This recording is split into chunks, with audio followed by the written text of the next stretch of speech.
Hello students, हमने colloidal, solution and suspension ये तीनों हमने देख लिए थे, राइट। और इंडेक्स क्वेश्चन देखे थे। आज इसमें जो कंपोनेंट्स होते हैं, किसी मिक्सचर में जो कंपोनेंट्स होते हैं उसको separating the component of mixture, separate करने की मेथड्स।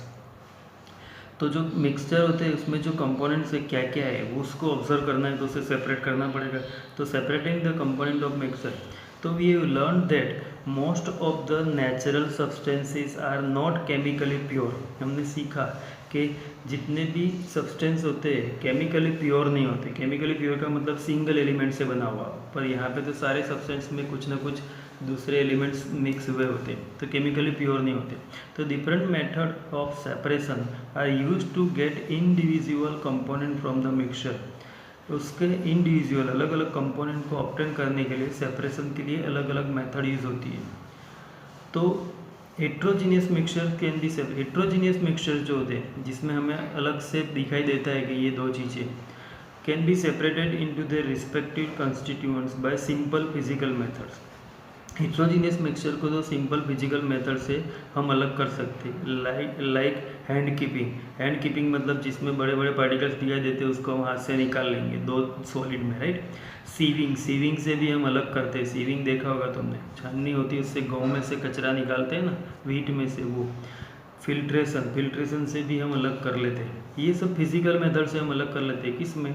Heterogeneous mixture. तो हेट्रोजीनियस मिक्सचर को अलग करने के लिए हैंड पिकिंग, सीविंग, फिल्ट्रेशन, ये सब मेथड्स हम डे टू डे लाइफ में यूज़ करते हैं। Sometimes special technique have to be used for the separation of components of a mixture. कभी कभी ये मिक्सचर को अलग करने के लिए स्पेशल टेक्निक यूज़ होती है, बहुत सारी स्पेशल मेथड्स यूज़ होती है, वही हम देखते हैं। देखो सबसे पहले यहाँ पे how can we obtain coloured component dye from blue black ink. Blue या ब्लैक जो इंक होती है उसमें से हमें कैसे ऑब्टेन करना है कलर कंपोनेंट। डाई जो होती है, जिस डाई से वो कलर बना है वो हमें कैसे अलग करना है। तो सिंपल यहाँ पे एक एक्टिविटी दी, देखो fill half a beaker with water. ये बीकर है, उसको वाटर से हाफ फिल कर देना है, right. Put a watch glass on the mouth of the beaker. ऊपर वॉच ग्लास रखना है। क्या रखना है? यह वॉच ग्लास रख दिया, राइट। वॉच ग्लास रख दिया। फिर put a few drops of ink on the watch glass. यहाँ पे इंक के फ्यू ड्रॉप्स ऐड करने हैं वॉच ग्लास के ऊपर, राइट। फिर now start heating the beaker. We do not want to heat the ink directly, you will see the evaporation in taking place from the watch glass.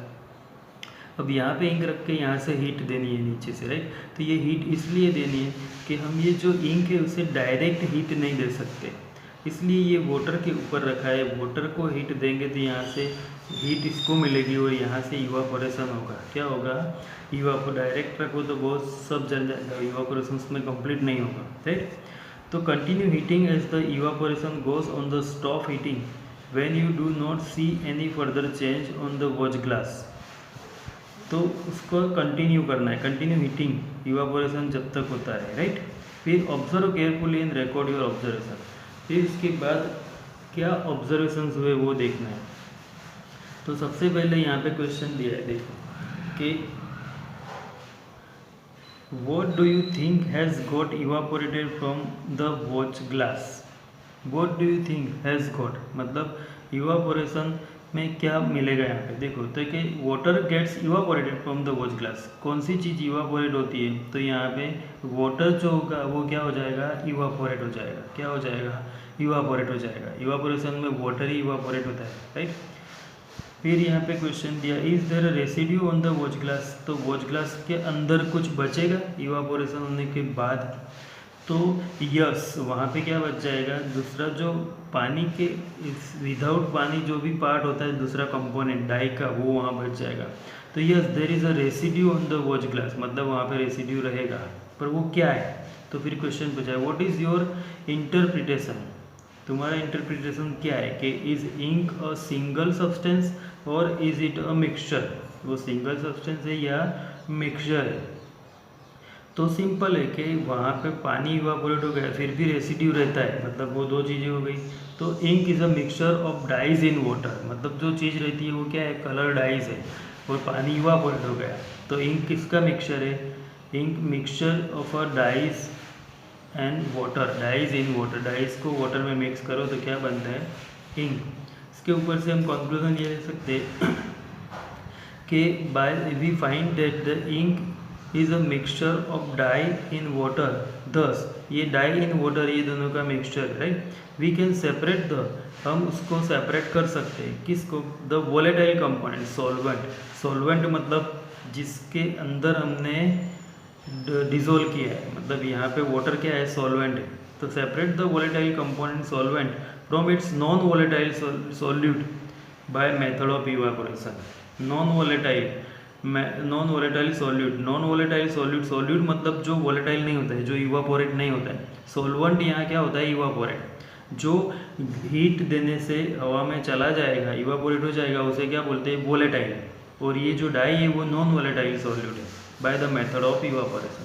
तो volatile और non volatile का मतलब भी याद रखना, right.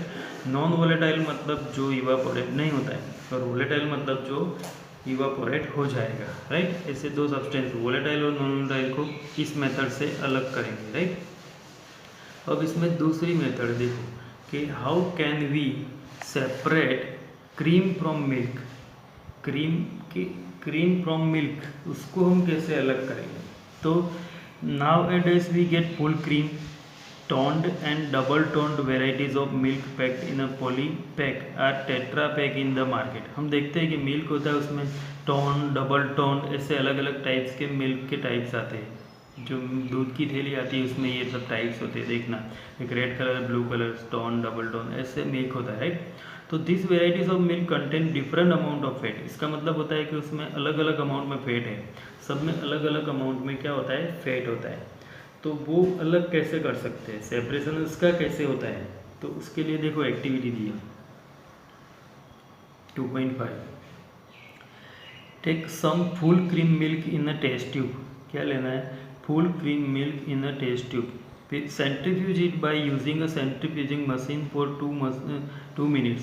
If a centrifuging machine is not available in the school, you can do this activity at home by using milk churner used in the kitchen। तो ये जो है अलग, उसको क्या करना है? Centrifuge it by using, centrifuging machine आता है, वो मशीन से उसमें से फैट अलग हो जाता है। पर वो अगर नहीं हो स्कूल में, तो घर पे चर्नर, हम दही बनाने के लिए जो चर्नर यूज़ करते हैं वो यूज़ कर सकते हैं, राइट। तो if you have milk diary near by, milk dairy हो हमारे आसपास, तो विजिट इट, उसको विजिट करो, तो वहाँ पे सेपरेशन कैसे होता है वो पता चल जाएगा, राइट। अब यहाँ पे वहाँ पे देखो, visit it, how they separate cream from milk, वहाँ पे क्वेश्चन पूछ सकते हैं, how they make cheese, paneer from milk, वो कैसे बनाते हैं। तो वो तो वहाँ की बात है, पर यहाँ क्वेश्चन पूछा है कि what do you observe on churning the milk. Milk को चर्निंग करो तो तुम्हें क्या होता है? तो on churning the milk, churning करेंगे तो होगा क्या उसमें कि लाइटर पार्टिकल्स जो होते हैं मिल्क में, lighter particles move upward. Light जिसका वेट है वो हमेशा ऊपर रहता है, right. And some solid particles start settling, तो उसको धीरे धीरे सॉलिड पार्टिकल्स कहाँ? नीचे सेटल हो जाएंगे, towards the bottom on the test tube. Test tube में जब उसको करो तो जो लाइट पार्टिकल्स ऊपर रह जाएंगे और जो पार्टिकल सॉलिड है वो धीरे धीरे नीचे सेटल हो जाएंगे। Explain how the separation of cream from milk take place. तो separation of cream from milk take place by centrifugation, जो अभी हमने देखा कि वो कौन सी मेथड से होता है? Centrifugation. Due to difference in the densities of the particles in milk. तो वो क्यों होता है? तो पार्टिकल्स के जो मिल्क के जो पार्टिकल्स के उसकी डेंसिटी अलग अलग होती है। जिसकी डेंसिटी हाई होती है वो पार्टिकल्स नीचे सेटल हो जाते हैं और लो डेंसिटी वाले ऊपर रह जाते हैं, इससे ये दोनों अलग हो जाते हैं। Sometimes the solid particles in liquid are very small, कभी कभी सॉलिड पार्टिकल्स लिक्विड में बहुत स्मॉल होते हैं, pass through the filter paper, और फिल्टर पेपर लिक्विड को फिल्टर करो तो उसमें से भी पास हो जाएगा, इतने छोटे होते हैं। तो for such particles the filtration technique can not be used for separation. तो ऐसे पार्टिकल्स के लिए फिल्ट्रेशन टेक्निक यूज़ नहीं होती है। पानी में कुछ ऐसे पार्टिकल्स हो जो फिल्टर करो तो उसमें से भी पास हो जाएंगे, तो उसके लिए दूसरी टेक्निक लगानी पड़ेगी। तो पहले तो मिल्क में से क्रीम को अलग करने के लिए कौन सी मेथड याद रखनी है, सेंट्रीफ्यूगेशन। कौन सी मेथड, सेंट्रीफ्यूगेशन, राइट। अब ऐसा पार्टिकल्स जो लिक्विड में मिक्स है पर वो बहुत छोटे हैं, जो फिल्ट्रेशन में फिल्टर करो पानी तो उसके साथ चले जाते हैं लिक्विड के सब, तो उसको अलग करने के लिए कौन सी मेथड यूज़ करेंगे।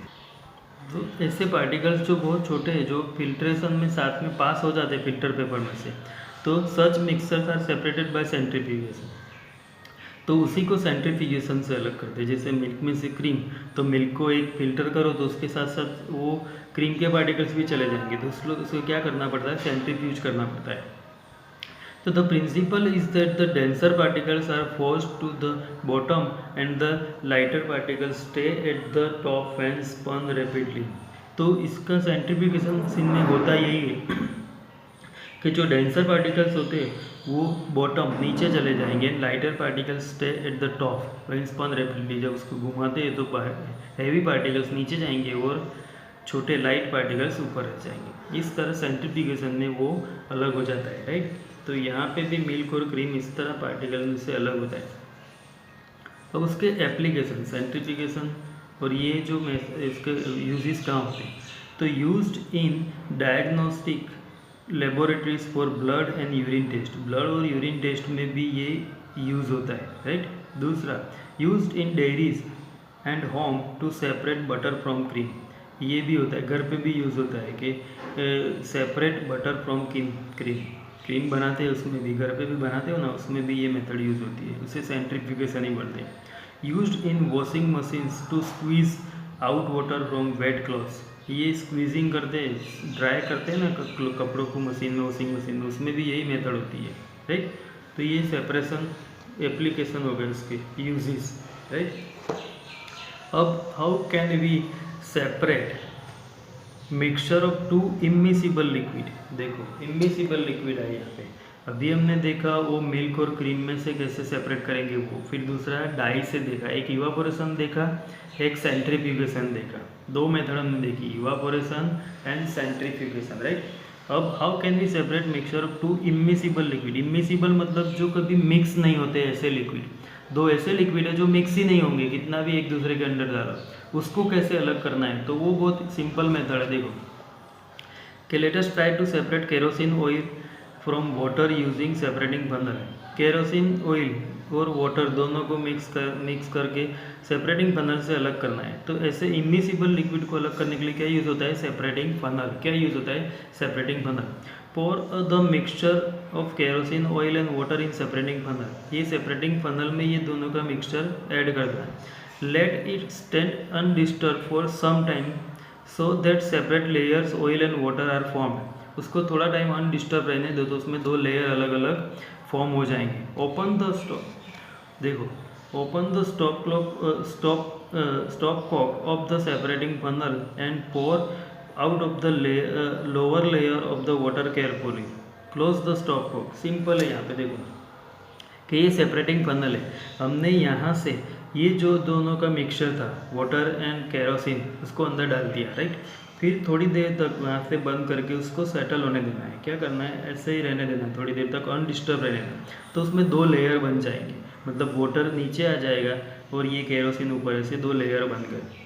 अब ये दोनों को सेपरेट करना है तो सिंपल सी मेथड है। देखो कि यहाँ पे स्टॉप कॉक लगा हुआ होता है सेपरेटिंग फनल में, इसको ओपन करना है और यहाँ से जो लेयर है यहाँ ये लेयर तक का नीचे से वाटर को अलग कर लेना है किसी दूसरे वेसल में। फिर यहाँ से जैसे इतना ख़त्म हो जाए यहाँ तक तो इसको बंद कर दो तो ऊपर केरोसिन अलग हो जाएगा। तो ये सेपरेट हो गया। सिंपल है, इमिसिबल को अलग करने के लिए सेपरेटिंग फनल यूज़ करनी है बस। सेपरेटिंग फनल से इमिसिबल लिक्विड तो आराम से अलग हो जाएंगे। अब इसमें इसके एप्लीकेशंस दिए, देखो कि एप्लीकेशंस में क्या दिया है कि to separate mixture of oil and water. ये कहाँ यूज़ होता है, तो ऑयल एंड वाटर का मिक्सचर को अलग करने के लिए यूज़ होता है। In the extraction of iron from its ore, iron में से उसकी ओर निकालने के लिए, उसकी आयरन फ्रॉम ओर मतलब आयरन के साथ इम्प्योरिटीज मिक्स होती है वो, तो उसमें से अकेले आयरन को निकालने के लिए भी ये प्रोसेस यूज होता है। The lighter slag is removed from the top by this method. Lighter जो लाइट वेट वाले स्लैग्स पार्टिकल्स होते हैं वो यही मेथड से अलग कर लेते हैं to leave the molten iron at the bottom in the furnace में मोल्टन आयरन नीचे रह जाएगा और वो ऊपर रह जाएगा। ऐसे ये अलग करते हैं, मतलब आयरन और में से आयरन को अलग करने के लिए भी सेपरेटिंग फनल वाली मेथड यूज होती है। The principle is that immiscible liquids separate out in layers depending on their densities. ये भी होता है कि वो किसकी डेंसिटी के ऊपर डिपेंड करता है। Immiscible liquid separate out in their depending on their densities, जिसकी डेंसिटी ज़्यादा होगी वो नीचे रहेगा और वो अलग हो जाएगा, राइट। तो ये था इमिसिबल लिक्विड्स को अलग करने का मेथड। तो हमने आज इमिसिबल लिक्विड वाली मेथड देखी, evaporation and centrifugation. 3 methods completely लिख के याद रखनी है। उसके ऑब्जर्वेशंस और एप्लीकेशंस लिखने, उसके ऑब्जर्वेशंस और एप्लीकेशंस, एक्टिविटी नहीं लिखनी है, पर डायग्राम ड्रॉ करके उसके ऑब्जर्वेशंस, क्वेश्चन जो उसके आंसर एंड उसके एप्लीकेशंस कंपलसरी लिख के लर्न कर देने हैं।